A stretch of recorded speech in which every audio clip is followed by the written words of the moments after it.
How's it going, everyone? And welcome back to Rangers Rundown. They did it. They finally did it. They won in regulation for only the second time this season for their third win.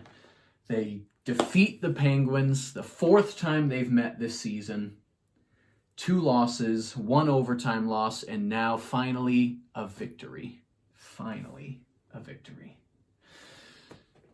But let's go into the news before we hop into the game. DeAngelo was placed on waivers, and I know this is old news. This came out a couple days ago, so all of you watching probably already know this, but there was an altercation between DeAngelo and apparently Georgiev immediately after the game on Saturday.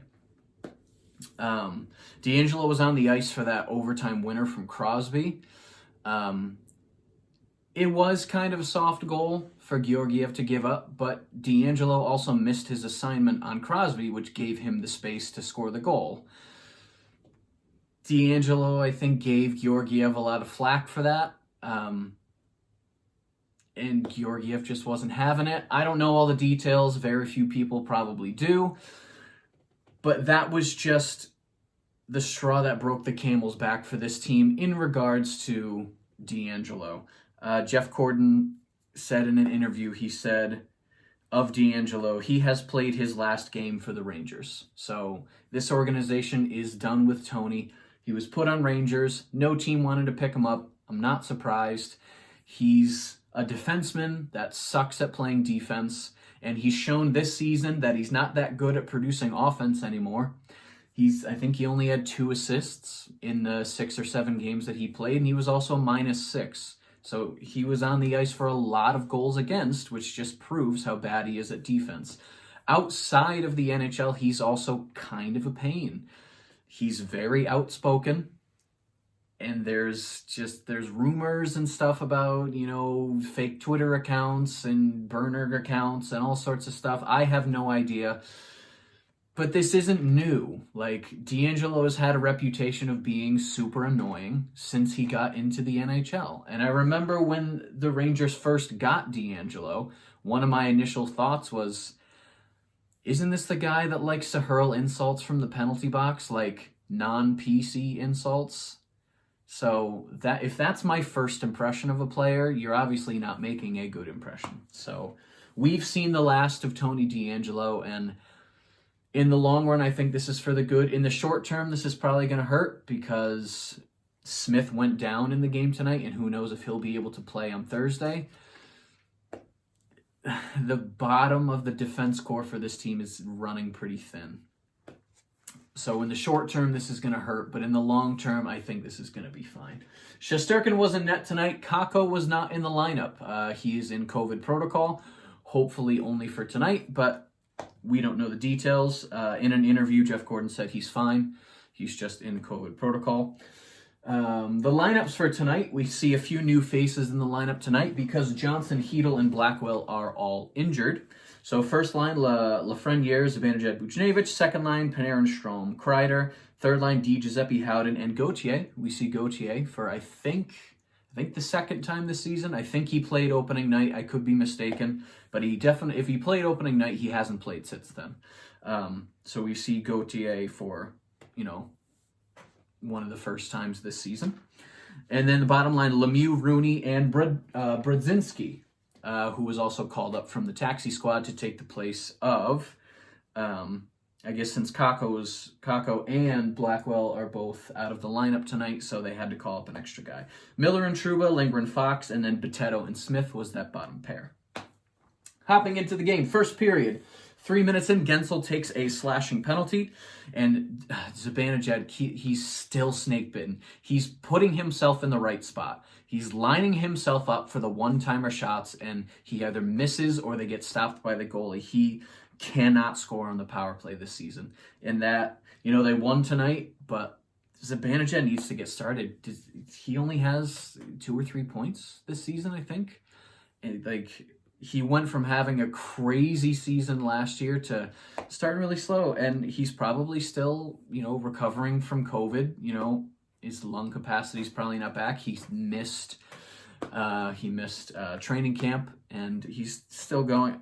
Hopefully this doesn't last too long, but he is definitely snake bitten. A couple of decent chances on that power play. Lemieux was on the second power play, which I thought was interesting to see. When you have, 3 of your forwards out of the lineup in one night, you're going to see some different groupings.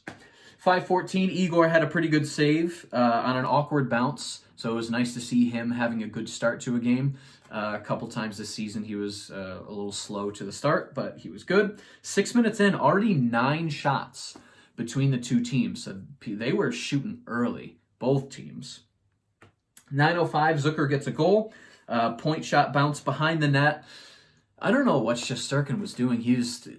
He saw the shot the whole way, and he clearly saw it was missing the goal by like 5-6 feet, but he still scooted way outside to try and hit it with his blocker, which put him out of position because Zucker came around and stuffed it in around the other side. So it was weird to see Shesterkin make such an obvious mistake. 12:20, he would make a couple of big saves. And then 12:23, Brodzinski would take a hooking penalty, but the Rangers' penalty kill looked awesome tonight. All in all, they ended up taking 6 penalties, and they killed every single penalty. A couple of them looked like offensive chances for the Rangers, shorthanded chances. A lot of ozone time for Pittsburgh on that penalty, but they would get 0 shots. And then towards the end of the period, Smith, awkward collision with Tanev, and they showed the replay a couple times. I'm not quite sure what happened to Smith, but he was down on the ice for a minute or two, just collecting himself, and he would end up going off the ice, and he wouldn't return for the rest of the game, which is troublesome for the Rangers moving forward. What is their D-core going to look like? Are they going to keep Potato in the lineup, or is they going to send him back down? They're going to call up, I'm blanking on his name. Hayek. There we go. They're going to call up Hayek and give him a chance. Thursday against the Caps. That's a hell of a chance to give a rookie defenseman, but we'll see. Maybe Quinn wants to do it. And then 18:49, Trouba would take a slashing penalty. End of the period. There was some extracurricular activities after the buzzer, and Kapanen and Howden got into an actual fight, and they would both serve 5 minutes for fighting to start the second period. 2 players you don't really see fight that much, but something happened, and they were both, pissed off, and they went for it, so good for them. Pens playing very well defensively. Both teams playing well defensively, but the Pens were kind of controlling that first period. Going into the second period, they start with the end of Trouba's slashing penalty, so they get about 49 seconds on the power play to start. Nothing would happen. Smith's not back. 1 minute in, Pens hit a post, and Crosby was a little cheeky, and he tried a lacrosse goal and didn't end up working, thank goodness. 2:34, Lafferty takes a high sticking penalty. First power play for the Rangers had some pressure, but the second power play not so much. 5:36, Potato takes an interference penalty. So Rangers still taking way too many penalties. Took 6 penalties tonight. Luckily, they were able to kill them all off, but that is not a recipe for winning long term. 6 penalties in a game. The Penguins weren't much better. They had 4 penalties, but still 6 is worse. Solid penalty kill, though, and at this point I'm thinking, killing all these penalties, the momentum has to shift at some point. Halfway through the period, Zibanejad got hooked as he was trying to go in for a shot. Didn't get called. Should it have been called? It depends on who you are. It depends on what time of day it is. I thought it should have been called, but what do I know? 13:38, Miller takes a tripping penalty. And during that penalty kill, there was a highlight reel shorthanded chance for Kreider. If he had put that away, we would see it on SportsCenter. He went through, I think, 3 Penguins, came out the other side, and had a good shot. But fortunately, it did not go in. And it's at this point, I think it was Joe. It might not have been Joe. One of the announcers said, the best the Rangers have looked so far in this game is when they're on the penalty kill. And, that's great that the penalty kill is going so well.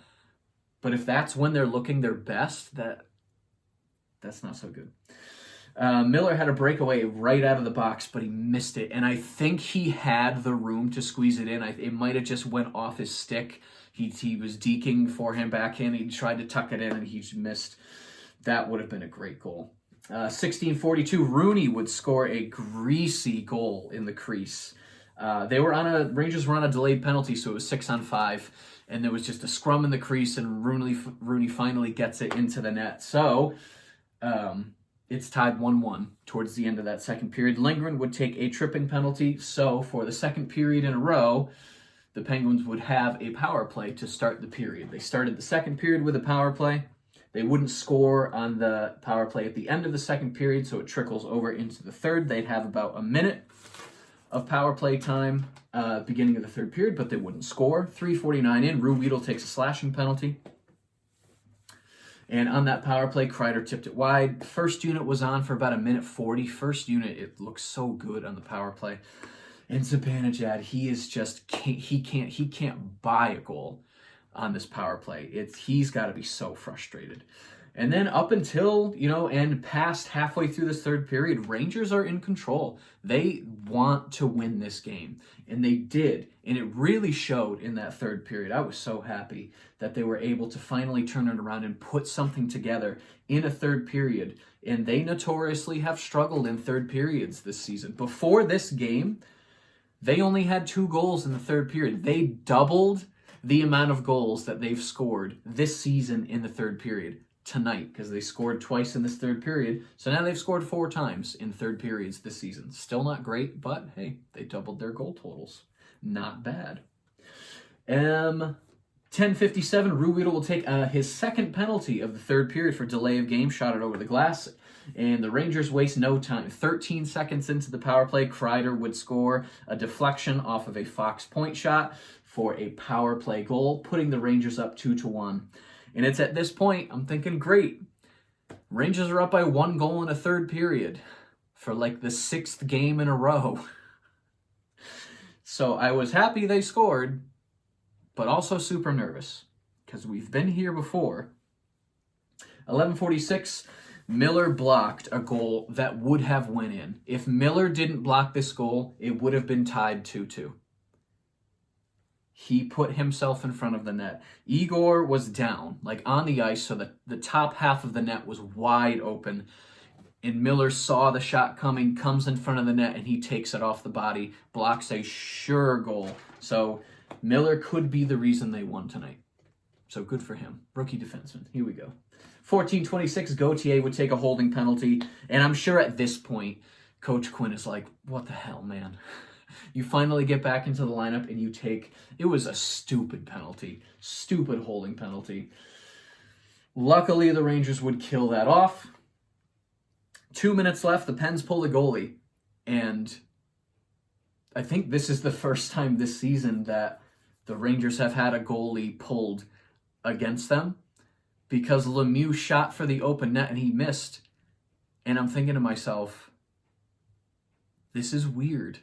It's the 9th game of the season, but the first time the Rangers have had an open net to shoot at. And it was weird to me to see it. It jolted me for a second.